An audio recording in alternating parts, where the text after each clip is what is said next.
বলতেছে যে সারা শুধু অর্ডার দেয়, যা কিছু করি আমরা করি। বলছে শরীরটা দেখতেছেন না, 6 ফিট শরীর, উনি অনেক লম্বা, যে শরীরটা এই শরীর অনুযায়ী পিটাই। দুইটা ইলেকট্রিক শক নিয়ে আমার চুলের উপর দিয়ে আওয়াজ হচ্ছে, ইলেকট্রিক শক ঠাস ঠাস করে আওয়াজ হচ্ছে। আরেকজন আসছে হচ্ছে ওই কাটার নিয়ে, যেগুলো দিয়ে জিভ কাটা হয়, ঠোঁট কাটা হয়, নখ কাটা হয়, উপরে ফেলা হয়, এগুলো এসে আমার ঠোঁটের এখানে, আমার দাড়ির এখানে এভাবে এরকম করতেছে। আমি আওয়াজ শুনতেছি। আমি রেবে যখন ছিলাম, আমি চাইছিলাম যে আমি রিটায়ারমেন্টে যাব। তো প্রধানমন্ত্রী তো আমার ছাড়তেছে না, তোর প্রধানমন্ত্রী আমার এই না ডিজিএফআইতে ঢোকাইল, এটা ওনার মুখের কথা।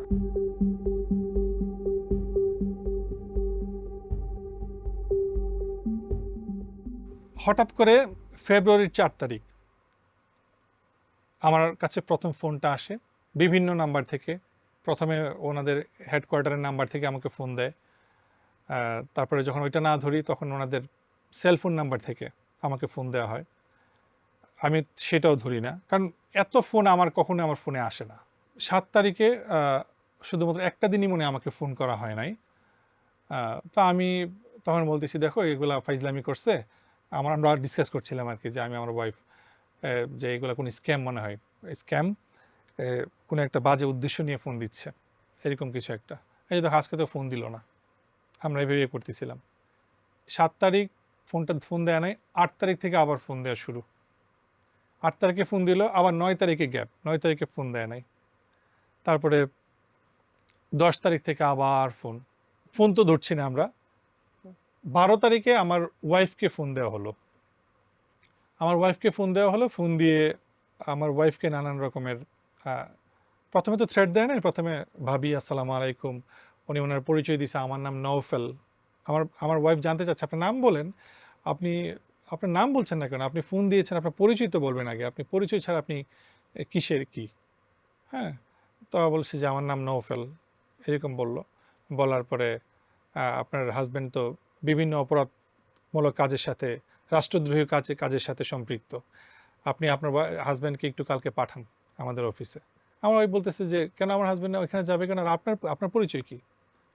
আমার ওয়াইফ বলছে যে আপনি সেটা আগে বলেন, দরকার হলে আপনি আমার বাসায় আসেন, আপনি আমার কী বলতে চান সামনাসামনি কথা বলি।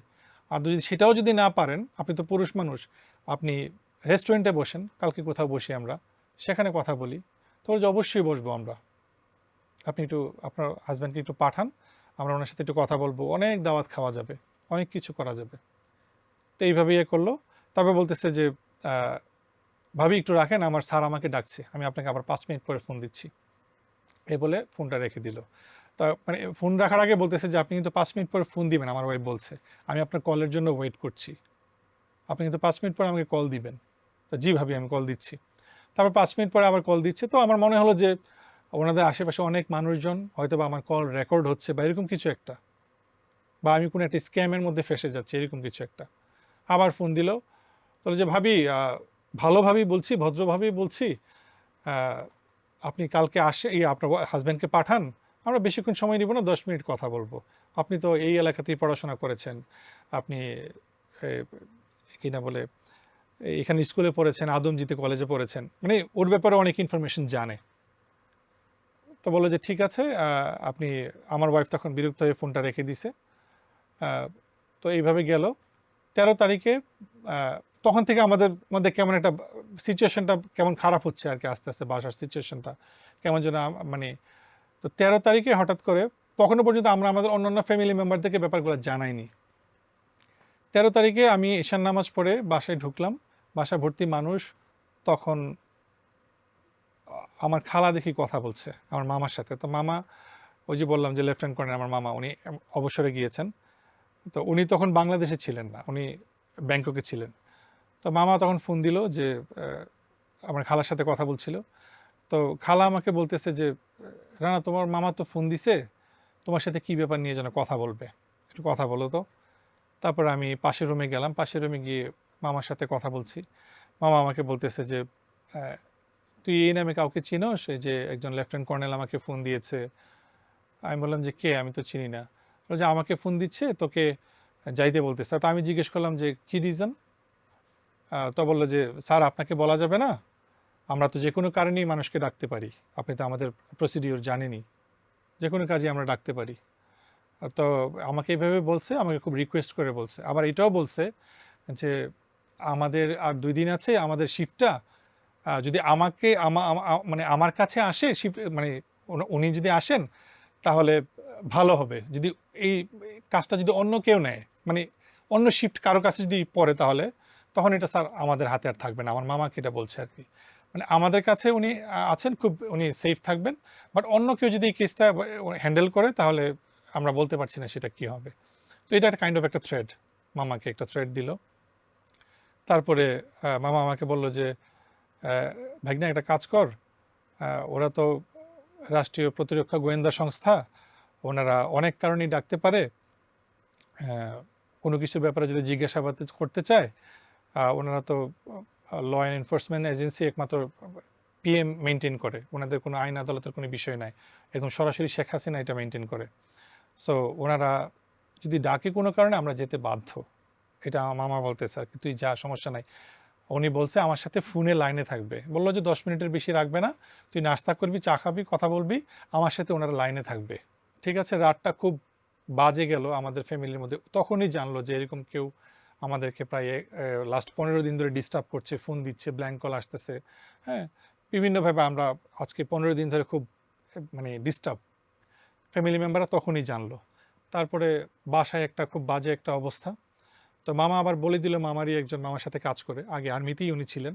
মামা বললো যে তুমি যাবা ওর সাথে, মানে তুমি থাকলে ওর একটু ভালো লাগবে, সমস্যা নাই।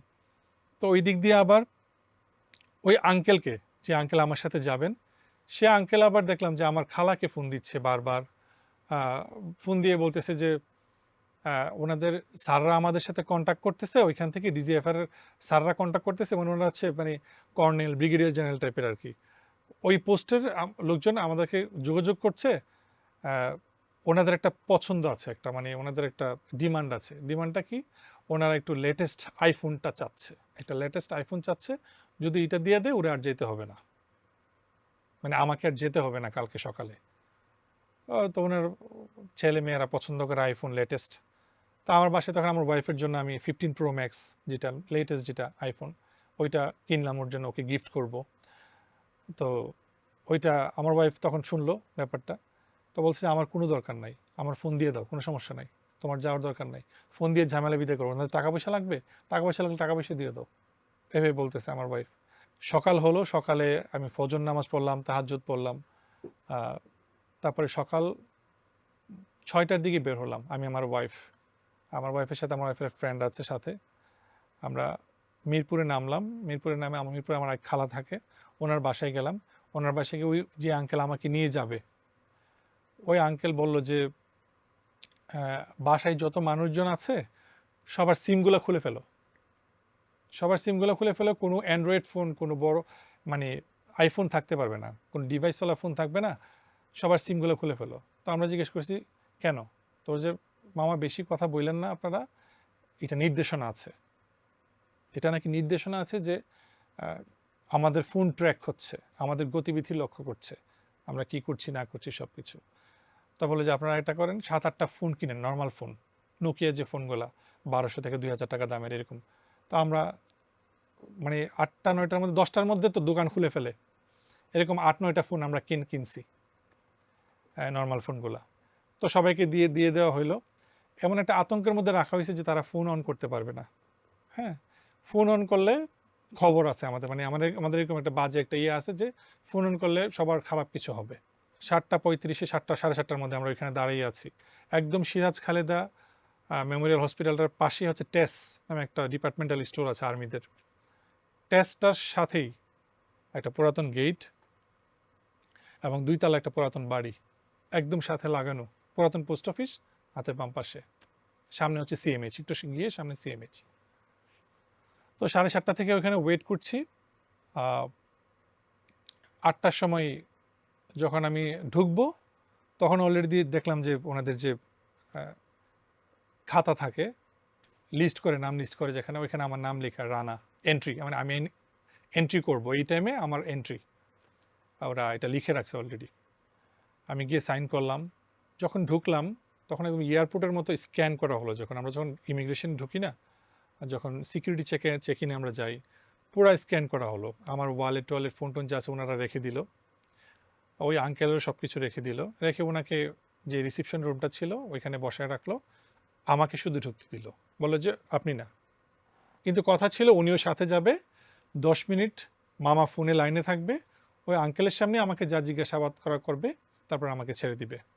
কিন্তু ওই আঙ্কেলকে বললো যে আপনি না, শুধু উনি যাবে। তা আমার ফোন টোন ওরা সিজ করে সব রেখে দিল। স্ক্যান করে যখন ঢুকলাম আমি, তখন দেখলাম যে 60-70s এরকম একটা পুরাতন বাড়ি, 2 তলার বাড়ি। মানে আমি যতটুকু আমার তাকানোর মধ্যে প্যান করতে পারছি আমি দেখতে পারছি। তারপর নিচে দেখলাম অনেকগুলা পুরাতন মডেলের পাজেরো গাড়ি, নর্মাল গাড়িগুলো ছিল একটু পুরাতন মডেলের, নতুন কোনো গাড়ি পেলাম না। 2 তলা একটা বাড়ি, এর ভিতরেই ওনাদের যে মেইন আয়নাঘরটা। মানে আমার কাছে যেটা মনে হয়েছে যে 14 তলার যে কচু ক্ষেতের যে হেডকোয়ার্টারটা, এটা আমার কাছে মনে হয়েছে সেটা ওনাদের অফিসারদের একটা অফিস, মানে যেখানে ওনারা অফিস করে, ওইখানেও থাকতে পারে, ওইটার ব্যাপারে আমি জানি না, ওইখানেও আয়নাঘর থাকতে পারে। কিন্তু আমার কাছে যেটা মনে হয়েছে যে এটাই হচ্ছে ওনাদের মেইন। তারপরে গিয়ে আমি একটা রুমে বসলাম, রুমটার মধ্যে 2টা সোফা, একটা সামনে 2জন বসার মতো, পিছনে দুজন বসার মতো, দুই পাশে 2টা সিসিটিভি ক্যামেরা, একটা জানালা আছে। তখন আমি ওয়াশরুমের জায়গাটা, একটা সামনে একটা ওয়াশরুমের ইয়ে আছে, তো ওইটা তখন আমি জানি না। আমি গিয়ে বসলাম, নর্মালি বসে ওনাদের আর্মিদের বিভিন্ন ম্যাগাজিনগুলো আমি পড়ছি, অনেক বই টই ছিল শেলফের মধ্যে, নিয়ে আমি একটা ম্যাগাজিন পড়ছি, এভাবে হাফ অ্যান আওয়ার চলে গেল। হাফ অ্যান আওয়ার চলে যাওয়ার পরে ওনাদের একটা অফিসার আসছে, একদম স্যুটেড বুটেড, টাই পরা, ব্ল্যাক স্যুট, এসে আমার সামনে বসছে, বসে আমাকে জিজ্ঞেস করছে রানা ভাইয়া না? আমি বললাম জি। ও আচ্ছা আচ্ছা। উনি আমাকে পা থেকে মাথা পর্যন্ত দেখছে, আমি ওনাকে দেখলাম। ওনাকে আমি জিজ্ঞেস করলাম যে স্যার, আপনি কি আমাকে কল করেছিলেন? বলছি সেটা আপনার জানার দরকার না কে কল করেছিল। তা আমি বললাম যে আপনি কি মেজর মাহবুব? তো বলে যে কথা বলার দরকার নাই, স্যার যা বলার স্যার এসে বলবে। তারপর উনি কিছুক্ষণ বসেছিল, বসে টসে আমারে টুকটাক বিভিন্ন ক্রস কোয়েশ্চেনিং করছে। করিডোরে উনি বের হয়ে গেল।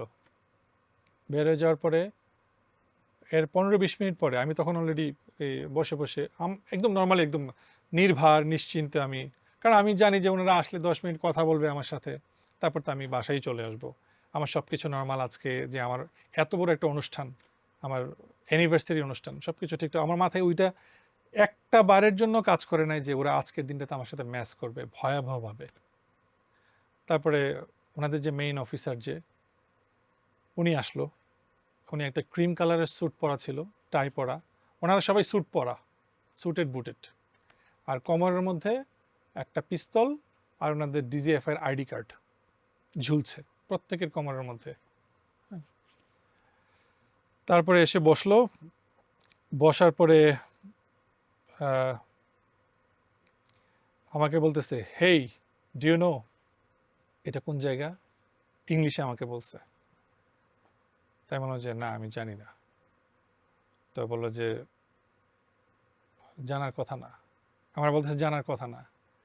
তারপর উনি এইভাবে বসে আমাকে বলতেছে ক্যান্সার চিনেন তো না?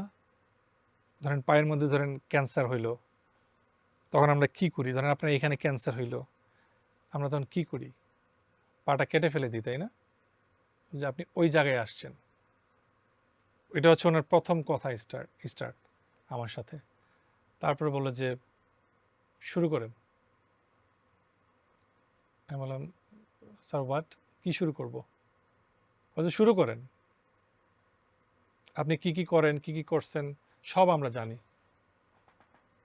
আপনি কি কি লেখালেখি করেন, আপনি কি কি সংগঠনের সাথে আপনি জড়িত, আপনি জঙ্গি সংগঠনের সাথে জড়িত না আরও কি কি সাথে জড়িত, আমরা সব কিছু জানি। এমনভাবে পাজল করে ফেলছে, মানে আমি ওনাদের কথা কি অ্যান্সার দিব যখন আমি না করতেছি যে আমি এটা করি নাই বা এটা আমি জানি না। ওনাদের দেখতাম যে ফেসের মধ্যে একটা ভয়াবহ একটা রূপ, যখনই আমি না করি বা বলি যে এটা আমি করি নাই বা এটা আমি জানি না, তখনই দেখলাম যে ওনারা আমার প্রতি খুব ক্ষেপে যাচ্ছে, এমন একটা অবস্থা। তারপরে আমাকে বলতেছে সব কিছু আপনি শেয়ার করেন, নাহলে এই যে এই আসছেন আর কিন্তু আপনি যেতে পারবেন না। পুরা টোটাল অ্যাটমসফিয়ারটা এরকম ভয়ঙ্কর ছিল, আমি বুঝতে পারছিলাম যে আমি খুব কোনো একটা বড় কিছুতে আমি ফেঁসে যাচ্ছি, মানে আমি এটা আমার বারবার মনে হচ্ছে, এবং সেটা আমার লাইফ থ্রেটেনিং, খুব ভয়াবহ কিছু একটা হতে যাচ্ছে। ফোন কই, আপনার ডিভাইস কই, আপনার বাসায় কি কি ডিভাইস আছে? হ্যাঁ, আমি বললাম আমার বাসায় আমার ফোন আছে, আমার আইপ্যাড আছে, আমার ওয়াইফের ফোন আছে, আর বাসায় কম্পিউটার ল্যাপটপ এগুলো আছে।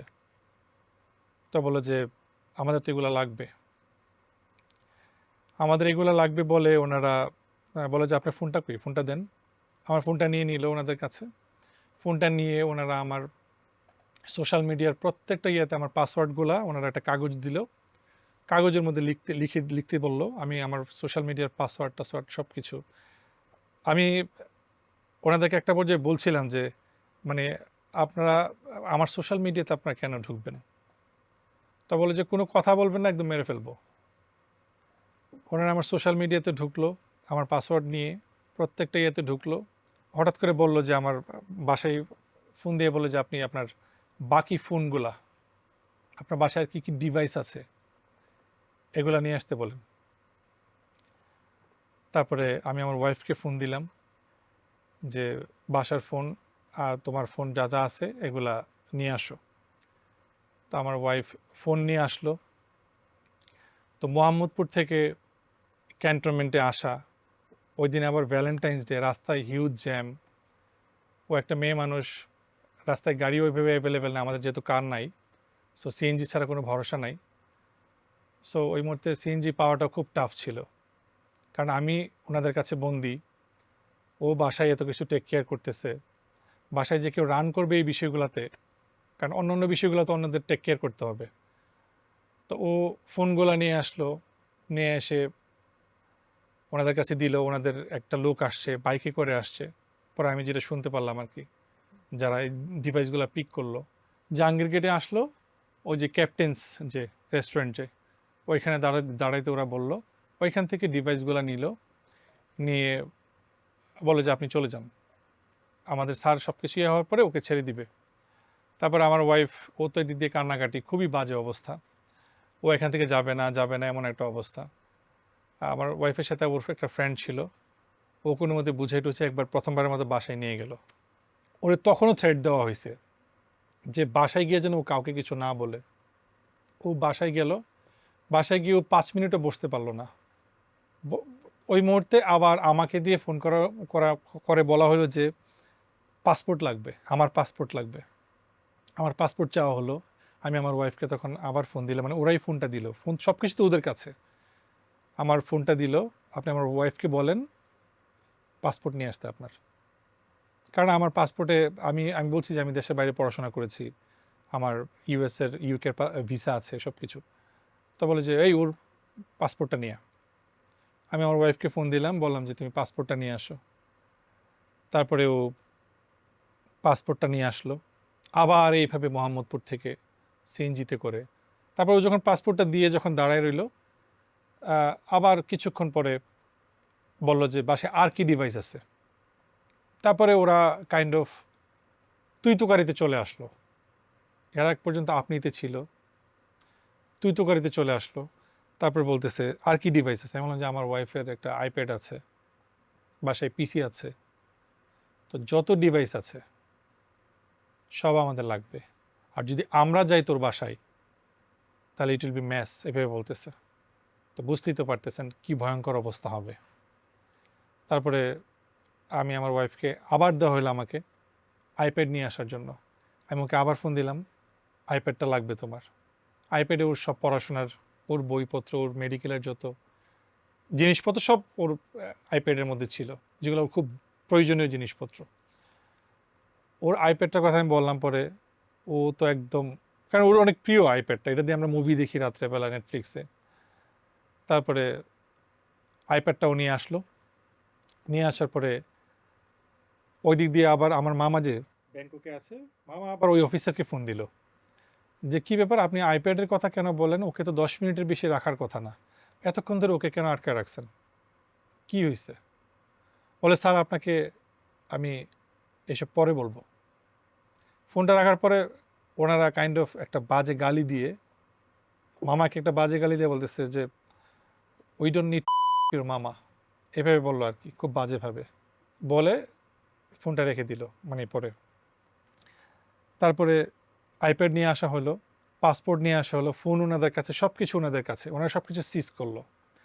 তো ফোনের মধ্যে আমাদের ব্যক্তিগত ছবি, আমার ওয়াইফের, আমাদের অনেক ছবি, ফ্যামিলিগত অনেক ছবি, ওনারা কাইন্ড অফ সবাই, তখন দেখলাম যে 16-17 জন আসছে, এক একজনকে দাওয়াত দিয়ে দিয়ে আনে, যেভাবে আনে ফোন দিয়ে দিয়ে, ধরেন এক একজন এক এক জায়গায় ছিল দায়িত্বরত, তাদেরকে ফোন দিয়ে দিয়ে এই তুমি কই আছো, কে আছো, এভাবে প্রায় 16-17 জনকে ডাইকা নিয়ে আসছে।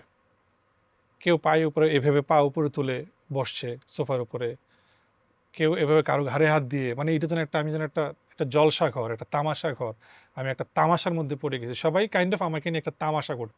এক পর্যায়ে আমাকে বলতেছে জামা কাপড় খুল, তুই তো শুটিং করস ক্যামেরার সামনে, আজকে তোর আমরা আরেকটা শুটিং করব, একদম ল্যাংটা শুটিং করব, চিন্তা করিস না, আমাদের নায়িকার ব্যবস্থাও আছে, তুইও ল্যাংটা থাকবি, তোর নায়িকাও ল্যাংটা থাকবে, আমরা শুটিং করব এখন।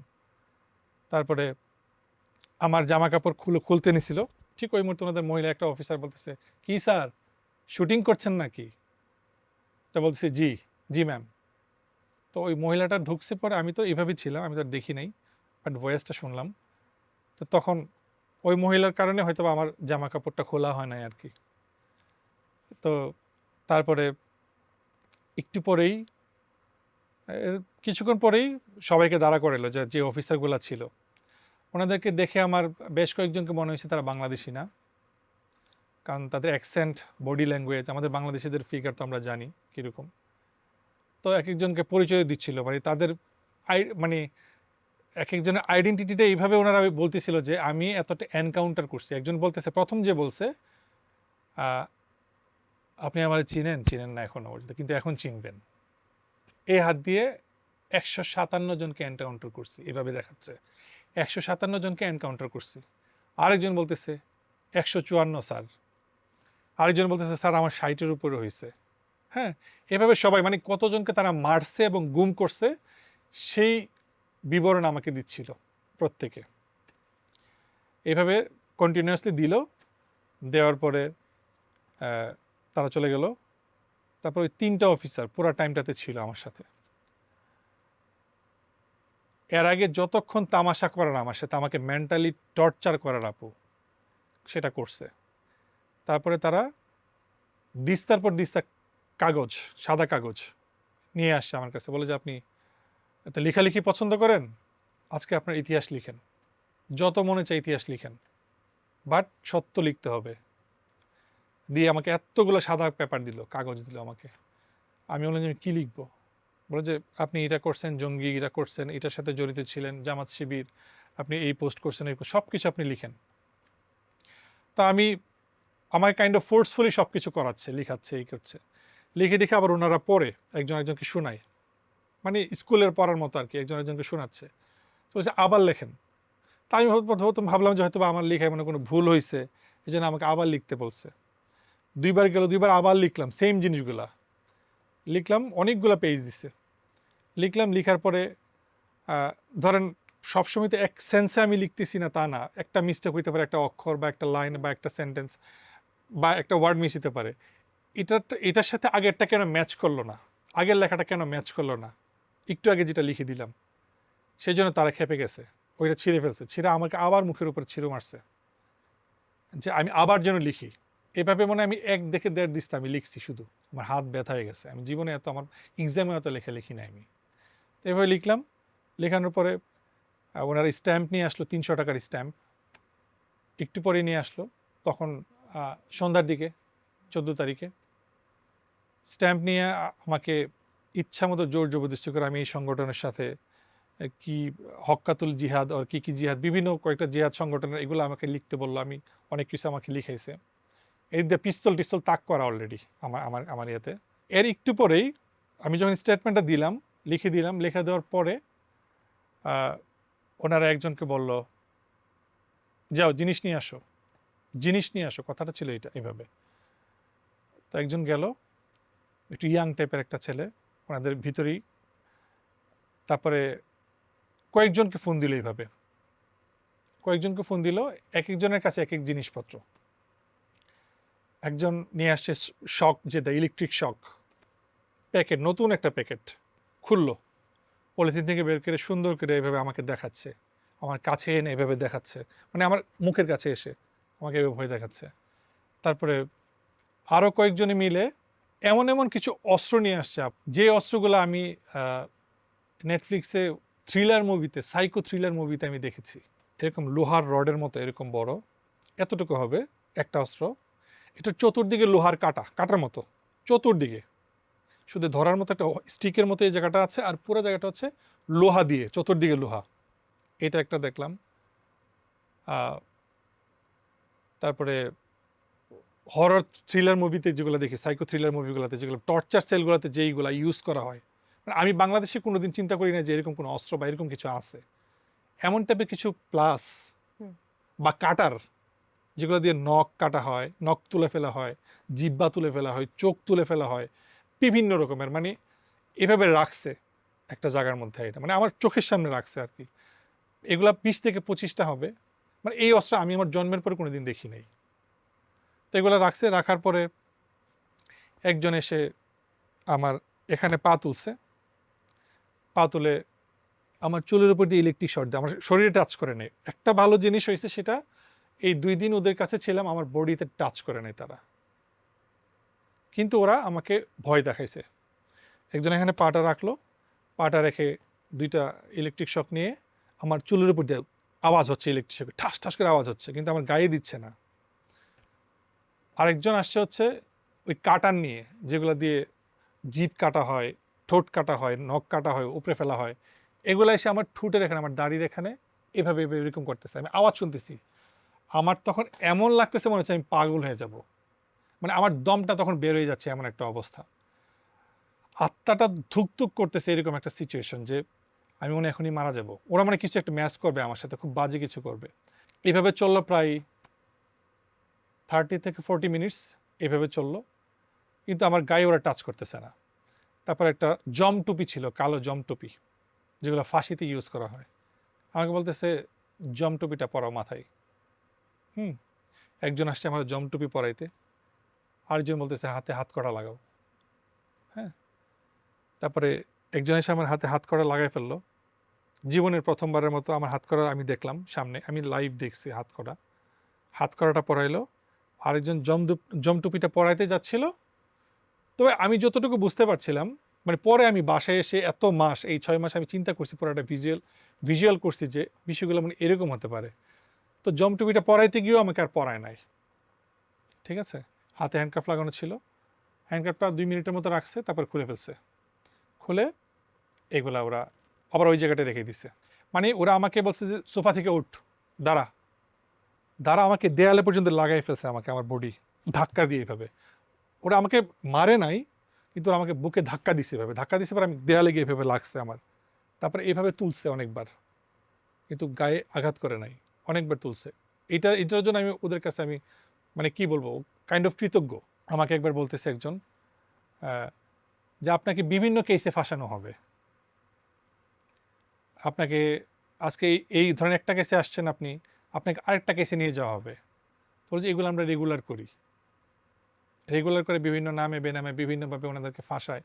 ইভেন আমি এটাও বুঝতে পারছি যখন আমাকে বললো যে আমাকে ড্রেসলেস করা হবে, ল্যাংটা করতে বলছে, যে ক্যামেরা দিয়ে শ্যুট করবে, বলছে নায়িকার অভাব নেই আমাদের কাছে, নায়িকা আপনার সাথে এখন আমরা লাইভ করব, আপনার সাথে যা কিছু এগুলো রেকর্ড হবে। তো আমি যতটুকু বুঝলাম ওনাদের সব রকমের তাদের প্রিপারেশন থাকে এবং আছে, এবং ওই জায়গাটাতে কত হাজার মানুষ, হাজার না হোক কয়েকটা সেল আছে, এটা আমি নিশ্চিত, কারণ ওনারা আমাকে বলছে যে এটা হচ্ছে আপনার প্রথম ধাপ, আমাদের এরকম 12-13টা আরও ধাপ আছে, ঠিক আছে। এবং সেটা ভয়ঙ্কর, একটার থেকে একটা ভয়ঙ্কর, এগুলোর মধ্যে দিয়ে আপনার যেতে হবে। এই করে অনেক কিছু বলে উঠলে আমার নানান রকমের ভয়ভীতি দেখায় তারা কিছুক্ষণের জন্য চলে যায়। তারপরে এদিক দিয়ে আমি বলতেছি আমার ওয়াইফের সাথে আমি কথা বলবো, আমাকে একটু ফোনটা দেন, আমার শাশুড়ির সাথে আমি কথা বলবো, ফোনটা দেন, ওনারা আমাকে দিচ্ছে না। 9:30টার দিকে উনি আসছে, মানে ওনাদের যে মেইন বস। তো ওই টাইমে আমি সন্ধ্যায় যখন আমাকে সবাই করতেছে, যারা করতেছে, যে বললাম 16-17 জন ছিল। ওই মনে হলো আমার যে অনেকে এখানে বাঙালি না, ওনাদের অ্যাকসেন্ট, কথাবার্তা, মোচ আছে এরকম বড়, কেমন টাইপের তাকানো, বডি টডি কীরকম টাইপের, এরকম টাইপের লোকজন ছিল। তো আমার যেটা মনে হলো যে বড় বড় ক্রাইমগুলো যেগুলো করে, গুম করা বা মেরে ফেলা, এগুলো তাদেরকে দিয়ে করানো হয়, এটা আমার কাছে মনে হয়েছে। তারপরে হচ্ছে ওনারা চলে গেলে 9:30টার দিকে আসছে আমার কাছে, এসে আমাকে বললো যে আপনি তো অনেক ভালো গান করেন। আমার বলতেছে অনেক ভালো গান করেন, আজকে আমরা এখানে কনসার্ট করব। আচ্ছা একটা কাজ করেন তো, আপনারা যদি এখন ছাড়ি, আপনি আপনার অনুষ্ঠানে অ্যাটেন্ড করলেন, রাত বাজে 9:30, অলরেডি আমার বাসায় সব গেস্ট, বাসায় খাবার আসছে কি না, কারণ আমার ফোন তো বন্ধ করে দিছে, খাবারের লোককে অলরেডি আমি বলে দিছিলাম যে আপনি মাগরিবের নামাজ পড়েই চলে যাবেন বাসায়, সব কিছু নিয়ে, সবাই সবার মতো করে। বাসার কি অবস্থা আমি কিচ্ছু জানি না, কি হচ্ছে। আমাকে বলতেছে, কাইন্ড অফ আমার সাথে টিটকারি করতেছে, মস্করা করতেছে, বলে যে 9:30 বাজে তো, এখনও অনেক টাইম আছে, এই টাইমে তো ঢাকা শহরে সবাই পার্টি টাটি করে, আপনি এখন যদি যেতে দিয়ে আপনি আবার 2টার দিকে আবার আসেন, ওইটা অ্যাটেন্ড করে, ওইটা অ্যাটেন্ড করলেন, আমাদেরটা অ্যাটেন্ড করলেন। মানে আমার সাথে কাইন্ড অফ ফাইজলামি করতেছে ওনারা। তো বলতেছে যে আপনি যান, 2টায় আবার আসেন। একটু পরেই দেখি যখন যেটা বলে, একটু পরে ওনারা আবার সেই কথাটাকে আবার চেঞ্জ করে ফেলে। মানে আমার সাথে কাইন্ড অফ খেলতেছে ওনারা। আমি এভাবে বলছি, আমি আমি তখন হঠাৎ করে কেমন যেন একটা অলৌকিক শক্তি আমার মধ্যে আসছে, যে আমার এত স্পেশাল একটা প্রোগ্রাম, যেখানে আমার ওয়াইফ এত আশা নিয়ে এতগুলো মাস আমরা শপিং করলাম ইন্ডিয়াতে গিয়ে, এত আশা পরিবারের প্রত্যেকটা মানুষের, যে সারাটা দিন নষ্ট করে দিল, পুরো স্পয়েল হয়ে গেল, ড্যামেজ হয়েছে সারাটা দিন, সেখানে উনি আমার সাথে 9:30টার সময় বলছে যে না আমি যাবো না। আমি বলছি স্যার আমার যা ক্ষতি হওয়ার তো ক্ষতি হয়ে গেছে, আমার পুরো প্রোগ্রামটাতে আয়োজনে 5 থেকে 6 লাখ টাকা আমার খরচ হয়েছে, পুরা প্রোগ্রামটা শেষ। ওনারা আমার বলতেছে রাত 2টার সময় আবার আসেন আপনারা, আমাদের গাড়ির ব্যবস্থা আছে, কোনো সমস্যা নাই। তো আমি বললাম যে যা ক্ষতি হওয়ার স্যার আমার ক্ষতি হয়ে গেছে। আমার আবার বলতেছে আপনি কি জবাব দিবেন বাসায় গিয়ে বলেন তো, ওনাদেরকে কি বলবেন, গেস্টদেরকে আপনি কি বলবেন, কেন আসছেন এখানে? তো বলে যে আমরাই বুদ্ধি শিখাই দিব আপনাকে। তো যে কি বুদ্ধি, আমাকে বলতেছে আপনি একটা বলবেন যে আপনার পাসপোর্ট এমআরপি পাসপোর্ট, তো মানে মেশিন, এখন কি পাসপোর্ট এটা, এমআরপি পাসপোর্ট, বলবেন যে আপনার এমআরপি পাসপোর্টের কিছু সমস্যা ছিল, এই জন্য, মানে ওনারা আমার বিভিন্ন রকমের বুদ্ধি শিখাচ্ছে, এটা আমি বাসায় গিয়ে আমার ফ্যামিলি মেম্বারদেরকে আমি বলবো। এইভাবে সময় তো যাচ্ছিল, ঘন্টার পর ঘন্টা যাচ্ছিল। রাত 3টা বাজলো, 3:30 বাজলো, যখন ফজরের আজান দিল, তখন আমাকে বলতেছে যে আহ, আপনি নামাজ কালাম পড়েন, তো নামাজ টামাজ পড়ে নেন, দোয়া টোয়া করে নেন। যে 2জন আমাকে পাহারা দিচ্ছিল, তারা বলতেছে স্যার কিন্তু বাসায় যাইতে পারে না আপনার জন্য, সো সকালে কি হবে আপনার, এটা আমরা কেউ কল্পনা করতে পারি না। সো স্যার কিন্তু আজকে আপনার জন্যই সারা রাত এখানে আছে, ইভেন আমরা কেউই ঘুমাইতে পারি নাই, কেউ যেতে পারি নাই। ওনাদের যে বস ছিলেন, যে লেফটেন্যান্ট কর্নেল যে ছিলেন, উনি আমাকে বলছে যে সকালে আমাকে ছেড়ে দিবে, রাতে আমাকে ছাড়ায় নাই। আহ, ওনারা মানে আমার নেয়া যত ডিভাইস যতগুলো নিছে, ওনারা এগুলো ওনাদের হেডকোয়ার্টারে পাঠাইছে, এভরিথিং। ওইখান থেকে ওনারা যদি গ্রিন সিগন্যাল পায়, তাহলে আমাকে সব কিছু দিয়ে আমাকে ছেড়ে দিবে আর কি। আমার কোনো জঙ্গি তৎপরতা আছে কি না, আমি জামাতের সাথে শিবিরের সাথে সম্পৃক্ত আছে কি না। আর আমি খুব প্রতিবাদমূলক বিভিন্ন রকমের পোস্ট দিতাম ফেসবুকে। তো গত বছর তো আল্লামা দেলোয়ার হোসেন সাইদি মারা গিয়েছেন, ওনাকে নিয়ে তো সারা বাংলাদেশে, সারা পৃথিবীর মানুষ পোস্ট দিয়েছেন। আমি ওনার একনিষ্ঠ একজন ভক্ত, ওনার ওয়াজ শুনতে যেতাম ছোটোবেলা থেকেই, আমার ফ্যামিলিও ভক্ত ছিল। তো সেই ফিলিংসটা থেকে আমি ওনাকে নিয়ে একটা পোস্ট দিয়েছি, ওনারা এটাও কোট করেছে, মেনশন করেছে। তারপর হচ্ছে আমি মাদ্রাসায় পড়েছি, আমি মাদ্রাসা থেকে দাখিল পাশ করেছি, ওই ব্যাকগ্রাউন্ডটা ওনারা জানে, তার মানে আমি জঙ্গি সংগঠনের সাথে জড়িত।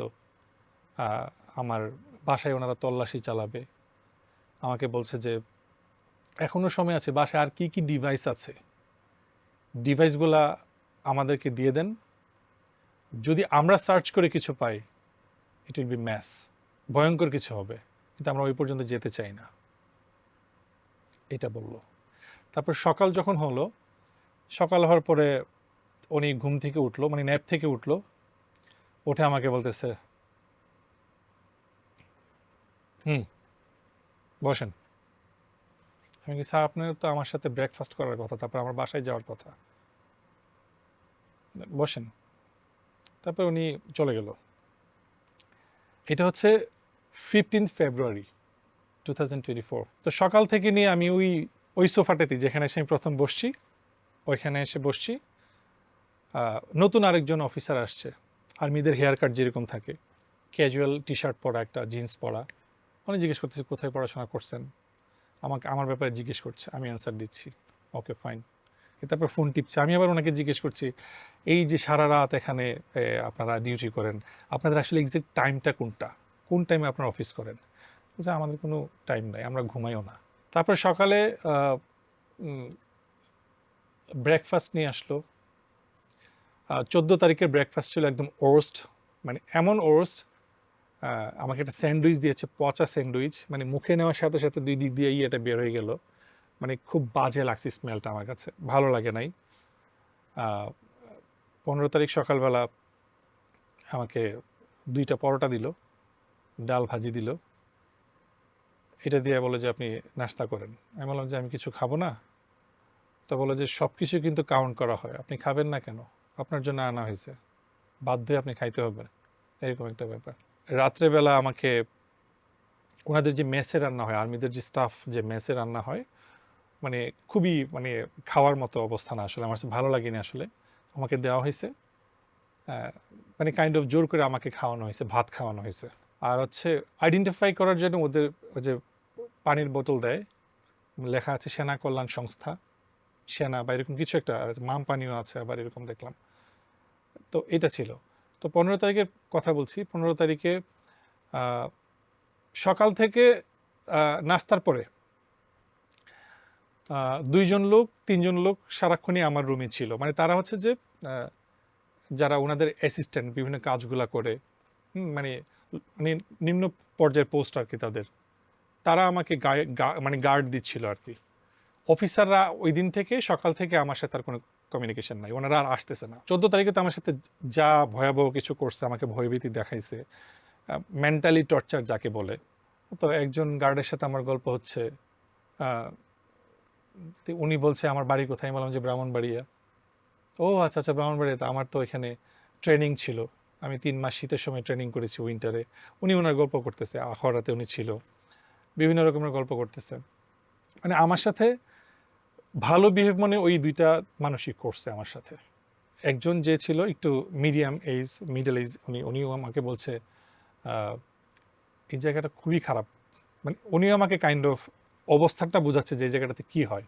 উনি আমাকে এমন কিছু ইনফরমেশন দিয়ে দেয়, মানে যেটা এখন আমি শুনতে পাচ্ছি চতুর্দিকে, যে আসলে কতটা ব্রুটাল ওয়েতে তারা কত কি করে আর কি মানুষের সাথে, এবং আয়নাঘরের আসলে এক্স্যাক্ট ইয়েটা কি। তো ওনারা তখন বলছে যে এখানে যারা আসে তারা আর ফেরত যায় না।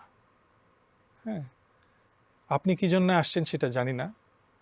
তো বলছে যে আল্লাহ আল্লাহ করেন, যদি ভাগ্য ভালো হয় তাও 9 দিন, 7 দিন বা 1 মাস, মানে আমি ব্যাক করার আর কি, মানে বাসায় যেতে পারবো, আর নাইলে আর ব্যাক করবেন না।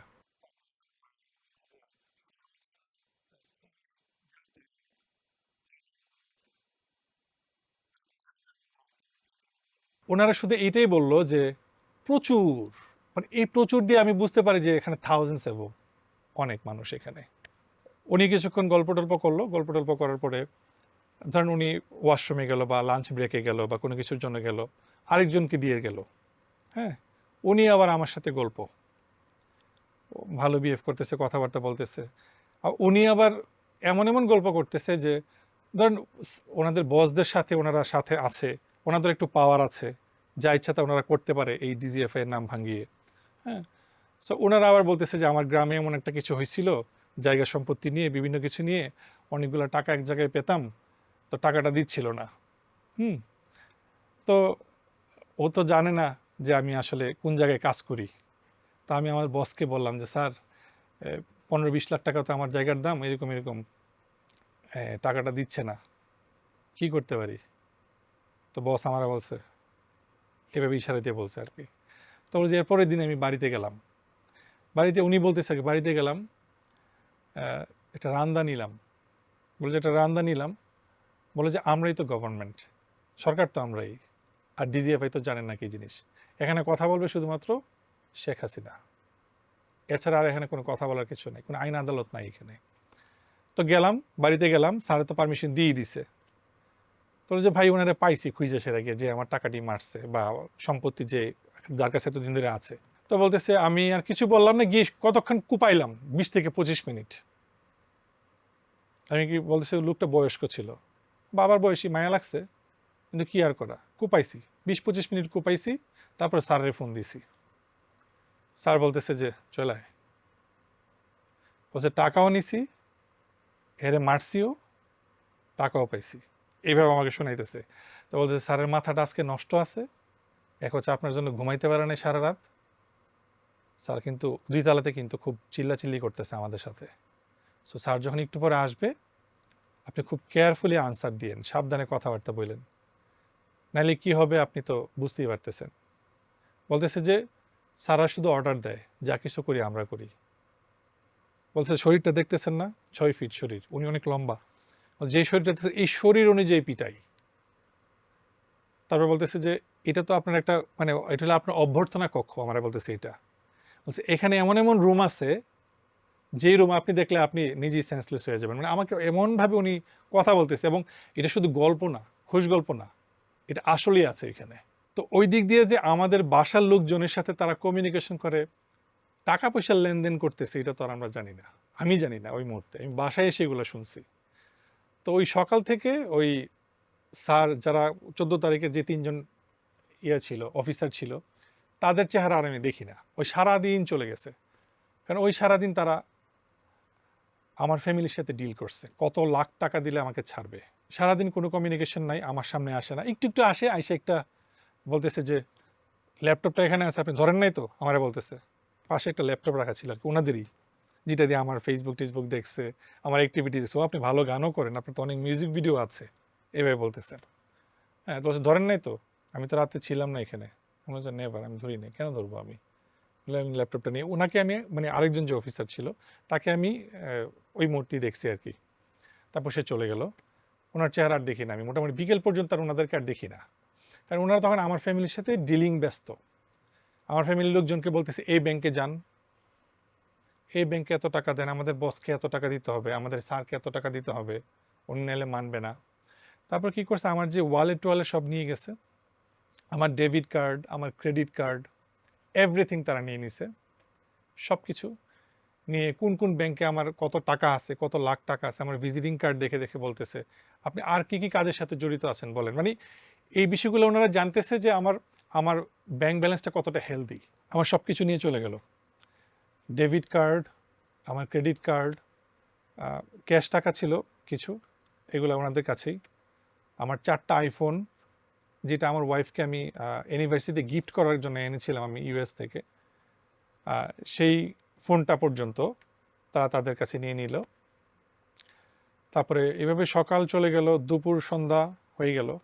সন্ধ্যায় ওনারা একটুখানি আসছে, এসে আবার আমার সাথে বসে বসে সিগারেট খাচ্ছে, খোশ গল্প করতেছে করিডোরে। এদিক দিয়ে আমার ফ্যামিলি মেম্বারসদের সাথে ওনাদের কথা হয়েছে। আমার মামাও ওনাকে অনেকবার ফোন দিয়েছে, কথা বলেছে যে কখন ছাড়বেন, কী অবস্থা। হ্যাঁ, তো স্যার স্যার কিছু নর্মাল কোশ্চেন টোশ্চেন ছিল, তো স্যার ছেড়ে দিব, আসছে ঠিক আছে। মানে মামাকে ওনারা তুচ্ছ তাচ্ছিল্য করতেছে, এরকম একটা ব্যাপার। 14 তারিখে তো খুব বাজে বিহেভ করছে, মামার ফোনও ধরে নাই, রেসপন্সও করে নাই অনেকভাবে, কারণ মামা একজন আর্মি অফিসার। তারা এরকম, তাদের কিন্তু মানে কোর্সমেটই ধরতে গেলে একসাথে। আমার ফ্যামিলির সাথে তারা লিটারালি একটা গেম খেলছে। বাসায় যে মহিলা মানুষগুলো ছিল, আমার ওয়াইফ, আমার খালা, অন্যান্যরা যারা আত্মীয় স্বজন আরও যারা যারা ছিল, তাদেরকে দৌড়ায় দৌড়ায় বারবার ক্যান্টনমেন্টে নিয়ে আসছে। এই মোবাইল দাও একবার, একটু পরে পাসপোর্ট দাও, একটু পরে আইপ্যাড দাও। পুরাটা টাইম তারা 14 তারিখে দৌড়াইছে। ওনাদের ডিমান্ড ছিল এটা, এটা তো আমি বাসায় এসে শুনছি। প্রথম যখন 1 লাখ ম্যানেজ করে দিছে, প্রথম 2 লাখ দিছে, 2 লাখ দেওয়ার পরে বলতেছে যে আচ্ছা ঠিক আছে আমরা একটু পরে ছেড়ে দিব। তারপরে বলতেছে যে আমি তখন একটা নাম শুনলাম জিয়াউল নামে বা জিয়া নামে এরকম কারো নাম, যে আমাদের ওই স্যারকে দিতে হবে 1 লাখ। তারপরে মানে টোটাল 3 লাখ হয়েছে। তা আমাদের বাসার যারই যতটুকু যা ছিল, আমার খালার একটু গোল্ড ছিল, আমার ওয়াইফের যা ছিল সব বিক্রি করে ফেলছে, আমার শাশুড়িরও কিছু গোল্ড ছিল আমার ওয়াইফের কাছে, ওইগুলো সহকারে 3 লাখ টাকা দিল আর কি। কচুক্ষেত থেকে, এবং ওনাদের লোক আসছে, ক্যাশ টাকা দিল, মাস্ক পরে আসে টাকাটা পিক করছে, তারপরে চলে গেছে। 15 তারিখে আমাকে ওরা তেমন কিছুই বলে নাই, মানে ওনারা সব টাকা পয়সা সব কিছু ওনাদের মতো করে পেলো, আমার ফোনগুলা পেলো, তারপরে হচ্ছে পাসপোর্ট ওনাদের কাছে, আমার পাসপোর্টটা নিয়ে নিল বাসা থেকে এনে। তারপরে আমাকে 1:45-2টার দিকে আমাকে ছাড়লো, আমার ওয়াইফ এসে আমাকে নিয়ে গেছে আর কি। 14 তারিখে পুরা টাইমে ওনাদের এখানে ছিলাম।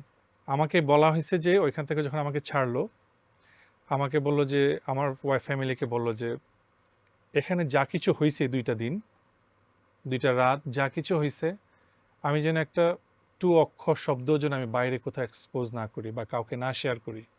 আমাকে এইভাবে বলা হয়েছে, যদি বলা হয়, শুধু ওনারা এইভাবে বলতেছিল, এইভাবে দেখাচ্ছিল যে আমাকে মেরে ফেলবে। যখন আমাকে ছেড়ে দেয় আমাকেও বলছে এই কথাগুলো, এবং আমার ওয়াইফকেও বলছে যেন বাইরে গিয়ে এসব কিছু না বলি। ফেব্রুয়ারির পর 14 তারিখের পর আজকে 6টা মাস এই গভর্নমেন্ট চেঞ্জ হওয়ার পরে, কারণ আমাকে, আমার ওয়াইফকে, আমার ফ্যামিলিকে বলা হয়েছে যে আমরা নজরদারিতে আছি। আমার পাসপোর্ট ওরা 5.5 মাস, আমি গত মাসের 27 তারিখে আমার পাসপোর্ট পেয়েছি আমার হাতে। সেটা আমার মামাকে ফোন দিয়া, আমার মামাকে, মানে যেই মামা, আমার যে লেফটেন্যান্ট কর্নেল, আমার যে মামা রিটায়ার্ড, ওনাকে পর্যন্ত এই 5.5 মাস বিভিন্নভাবে হ্যারেস করা হয়েছে। ওনাকে অফিসে যেতে বলে, আজকে দিয়ে দিবে, ফোন দিয়ে দিবে, আজকে ফেসবুকের এটা দিয়ে দিবে, আজকে পাসপোর্ট দিয়ে দিবে, এই করে করে মামাকে কম হলে 20 থেকে 40 বার মামা গেছে ওনাদের অফিসে। যাওয়ার পরে বলে যে আজকে তো সান নাই, আজকে পারতেছি না, আমাদের আরও ইনভেস্টিগেশন বাকি, এই বাকি সেই বাকি। এই লোকটাকে এত হ্যারেস করা হয়েছে, মামা পর্যন্ত বিরক্ত হয়ে গেছে শেষ পর্যন্ত। মামা অনেকটা রাগও হয়েছে আমাদের প্রতি, মানে ওনারও তো কাজ আছে, ওনারও তো, উনি বিজি, ওনার ফ্যামিলি আছে, মানে ব্যাপারটা মামাই ডিল করতেছিল, মানে আমাদের কারোর সাথে আর কোনো যোগাযোগ করে না, আমার ওয়াইফের সাথেও না। আমার ওয়াইফ বলছে যেদিন আমাকে ছেড়ে দেয় রাতের বেলা, আমার ওয়াইফ বলছে যে কোনো কিছু যাই হোক না কেন, আমি ওর ওয়াইফ হিসেবে তো এটা আশা করতে পারি যে কোনো, যদি আপনারা ইচ্ছা করেন যে কল দেওয়ার জন্য, প্রথম কলটা আমার কাছেই আসবে। আমার ওয়াইফ এটা বলে আসছে, তো ওনারা বলছে যে হ্যাঁ আপনাকেই কল দেবো, কিন্তু আমার ওয়াইফকে কোনো কল দেওয়া হয় নাই। কথাগুলো বলতে আমার মামার সাথে বলে টলে মামাকে বারবার নেওয়া হতো, এই করতো সেই করতো, কিন্তু কোনো কিছু দিত না। তাদের কাছে আমার এখন 4টা ফোন আছে, আমার প্রায় 1 লাখের মতো ফলোয়ার, সেই ফলোয়ারের ফেসবুক আইডি আছে, পেজ আছে। তারা এই 6 মাস ধরে এটা আটকে রাখছে, তাদেরকে চাওয়া হয়েছে, তারা দিবে না, দেয় নাই, উনি রেসপন্স করে নাই। বাংলাদেশের মানুষ কিন্তু শুধু পুলিশ পর্যন্তই জানে যে কোনো কিছু হইলে, ক্রাইম হইলে মানুষ পুলিশের কাছে যাবে, হ্যাঁ। আর সর্বোচ্চটা জানে কি, ডিবি, ডিটেকটিভ ব্রাঞ্চ। কিন্তু আরও যে কিছু আছে, মানে আরও যে কিছু সংস্থা আছে যারা পুরো বাংলাদেশকে চালায়, এটা সাধারণ মানুষ বুঝে না। কিন্তু আমি এটা আজকে বলতেছি, পুলিশ হচ্ছে একটা আই ওয়াশ, চোর তাদেরকে ধরার জন্য পুলিশ, হ্যাঁ, সর্বোচ্চ ডিবি যেগুলো হচ্ছে নর্মাল যে ইনভেস্টিগেশনগুলো করে। কিন্তু সারা বাংলাদেশের আপনি ইন্টারনেট বলেন, ইনফরমেশন বলেন, মানে তথ্য ভিত্তিক যত যা কিছু আছে, মানুষকে ফাঁসানো, এমপি বানানো, মন্ত্রী বানানো, চেয়ারম্যান বানানো, মেম্বার বানানো, এই সব কিছু করে ডিজিএফআই, এভরিথিং। মানুষ এটা জানেই না, মানুষ শুধুমাত্র ওই যে পুলিশ পর্যন্ত আর ডিবি পর্যন্তই জানে। আরও যে সংস্থা আছে, ডিজিএফআই, এনএসআই, এসএসএফ, ওই সম্বন্ধে মানুষের কোনো আইডিয়াই নাই। তারপর যে অফিসারটা ছিল সে বলতেছে যে আমি র্যাবে ছিলাম 7 বছর 8 বছর, তো বুঝেনি তো আমি কাজ করতে চাই না, কিন্তু প্রধানমন্ত্রী তো আমার ছাড়তে চায় না, এইভাবে বলছে কথাটা। তো আমি র্যাবে যখন ছিলাম আমি চাইছিলাম যে আমি রিটায়ারমেন্টে যাব, তো প্রধানমন্ত্রী তো আমার ছাড়তে চায় না, তোর প্রধানমন্ত্রী আমার এই না ডিজিএফআইতে ঢোকাইল, এটা ওনার মুখের কথা। তো বলতেছে এই জন্য আমি এখানে, তো বুঝুন তো কত প্রিয় আমি প্রধানমন্ত্রী, আমার এইভাবে বলতেছে, খুব প্রাউডলি বলতেছে। আর বাকি অফিসারগুলো তো বলতেছিল এতজনকে মারছে, এনকাউন্টার করছে, খুব প্রাউডলি। ওনাদের ফেসের মধ্যে কোনো ইয়ে নাই, অনুশোচনা বোধ নাই যে এতগুলো মানুষকে মারছে, এতগুলো মায়ের বুক খালি করছে, এতগুলা সন্তানের বাবাকে মারছে, অনেক মানুষ, হিসাব ছাড়া সেটা। এবং সবার একটা ধারণা যে ডিজিএফআইয়ের মেইন হেডকোয়ার্টারটা হচ্ছে এই যে 14 তলা বিল্ডিংটা গ্লাসের, ওইটা কি মনে করছে যে আয়নাঘর। অনেক মানুষ কিন্তু এটাও বলে যে আমার বাসা তো কাফরুলে, কচু খেতে, প্রতিদিন আমি স্কুলে যাই, কলেজে যাই, বাজারে যাই, অফিসে যাই, এই বিল্ডিংটা তো চোখে পড়ে। এখন মানুষ বলতেছে এই বিল্ডিংয়ে যে এত কিছু হয় আমরা তো জানতাম না। এই যে এই সরকার পরিবর্তনের পরে মানুষজন যখন কথাবার্তা উঠতেছে আয়নাঘর নিয়ে, তখন কিন্তু মানুষজন এই ব্যাপারগুলো নিয়ে কথা উঠছে। কিন্তু আমার বিশ্বাস সারা বাংলাদেশ তো অনেক জায়গায় ওদের এই এই টর্চার সেলগুলো আছে, গোপন সেলগুলো আছে, কিন্তু অন্যতম হচ্ছে এইটা, যেটাতে আমি ছিলাম, আমার যেটা মনে হয়েছে, কারণ এটা পুরাতন বাড়ি, এইটা যদি কেউ ফাইন্ড আউট করতে পারে, আমি অনেক হিউম্যান রাইটস অর্গানাইজেশন কাজ করতেছে, আমি অলরেডি জানি, আমি তাদেরকে বিনীতভাবে অনুরোধ করতে চাই যে আপনারা প্লিজ এই জায়গাটাতে একটু দেখুন, ওই যে ওইটা ভুলে যান, 14 তলা বিল্ডিং, আয়নাঘর, কচু ক্ষেত, ওইটা ভুলে যান, আপনারা ওইটা জায়গাটায় যান, সিরাজ খালেদা মেমোরিয়াল হসপিটালের পাশে, সামনেই টেসের সাথের যে বিল্ডিংটা, পুরাতন বিল্ডিংটা, 2 তলা একটা বাড়ি, ওইখানে যান। ওইখানে গেলে আপনারা অনেকগুলা টর্চার সেল পাবেন এবং তাদের সব কিছু পাবেন, যত অস্ত্র আছে সব কিছু এখানে পাবেন, এবং ওইখানে যে কতগুলো গোপন আস্থানা আছে, অনেক আছে, এটা আমি বলতে পারি, এবং অনেক মানুষ এখনও বন্দী, তাদের এক্স্যাক্টলি অনেক অনেক লোকেশন আছে তাদের এই বন্দিশালার, ডিজিএফ এর, যা এখনও পর্যন্ত পাবলিশ হচ্ছে না। এবং কিছু কিছু মাত্র অফিসারকে হয়তো বা স্যাক করা হয়েছে, তাদের চাকরি থেকে বরখাস্ত করা হয়েছে, কিন্তু তাদের সাথে যে আনুষঙ্গিক অন্যান্যরা যারা ছিল, যারা সম্পন্ন করছে, তাদেরকে পর্যন্ত ধরা উচিত, তাদেরকে পর্যন্ত জিজ্ঞাসাবাদে আনা উচিত। এবং আমি এই জিনিসটাও দেখছি, আমাকে যখন ওরা ছেড়ে দেয়, ছেড়ে দেওয়ার 20 মিনিট আগে আমি তখন ঈশান নামাজ পড়লাম, ঈশান নামাজ পড়ে তখন আরেকটা কেসের জন্য ওরা প্রিপারেশন নিচ্ছে, আমি সোফাতে বসা, আমি অলরেডি সোফাতে বসা, তখন 2 জন লোককে ডাকা হইল, এই ও কই, নামটা আমি শুনি নাই, হিন্দু নাম, নামটা আমি শুনি নাই, তখন ওই অফিসারগুলোই বসা, 5-6 জন ছিল, ডেকে আনছে, ওনারা এইভাবে পিছে হাত দিয়ে দাঁড়াইছে, ইয়েস স্যার, এইভাবে। তো ওনারা, আমার কাহিনী তো শেষ, আমার তো যা টাকা পয়সা পাওয়ার, যা যা পাওয়ার গেইন করার তো পেয়ে গেছে, সব তো পেয়ে গেছে, এখন তো আরেকজনকে ফাঁসাইতে হবে। তো আমাকে মানে শুক্রবার বা শনিবারে ছাড়ছে, তো রবিবার আরেকজনকে আমার মতো মুরগা বানাবে, এরকমভাবে বলদ বানাবে, তো সেই প্ল্যানটা তারা করতেছিল, আনছে 2 জনকে, তাদের এত বড় মোচ, ইয়া মুটা, তারা বাংলাদেশি না, আমি কসম করে বলতে পারি তারা বাংলাদেশি না। 2 জনকে আনছে, বলতেছে যে ফোন করা হয়েছে এখান থেকে, সে ঢাকার বাইরে, আমি যতটুকু তাদের কথা শুনে বুঝতে পারছি সেই লোকটা ঢাকার বাইরের, নিশ্চয়ই প্রভাবশালী কেউ বা এরকম কেউ, হোয়াট এভার। হ্যাঁ, ওনারা এমনভাবে বলছে যে আমরা প্রাইম মিনিস্টারকে ছাড়া কাউকে করার টাইম নেই আমাদের, শুধু অ্যাকসেপ্ট প্রাইম মিনিস্টার, ওনারা এইভাবে বলছে। এবং আমার কাছে তারপরে ওই 2 জনকে নিয়ে আসলো, এনে বলতেছে, তাই আমি ওনাদেরকে তাকাইছি, তখন আমি কিছুটা রিল্যাক্স, তাই আমি বাসায় তো যাচ্ছি, ওই 2টা লোককে বলতেছে রবিবারে সকাল 8টায় স্ট্যান্ড বাই থাকবা এখানে, ইয়েস ওকে, সে বলতে ইয়েস স্যার, আবার ইয়ে করছে, স্যালুট দিছে। আরেকজন আসবে, আমি জানি না ওই লোকটার কপালে কি ছিল, ভাই ওই লোকটা বেঁচে আছে কিনা, এই এন্ট্রিটাও যদি দেখা হয় না, অসংখ্য এরকম রানা থাকবে সেখানে। আমি দেখি যে প্রথম নামটা আমার উপরে ছিল ওই দিন, মানে ওই দিনে আমাকে নিয়ে ওনারা টানা হেঁচড়া করবে, ড্রামা করবে, প্রথম নামটা আমার ছিল রানা, আসবে, টাইম লেখা 8টায় ও ঢুকবে। ওই লোকটা যখন পৃষ্ঠাগুলো উল্টা ছিল, অসংখ্য এত বড় ইয়াটা, মানে হাজিরা খাতা থাকে না, এত বড় হাজিরা খাতাটা, সবগুলাতে কোনোটাতে দেখলাম রেড মার্ক দেওয়া, কোনোটাতে ব্লু মার্ক বা কালো এরকম দেওয়া, এভাবে দেওয়া আর কি, মানে এরা আসছে এখানে।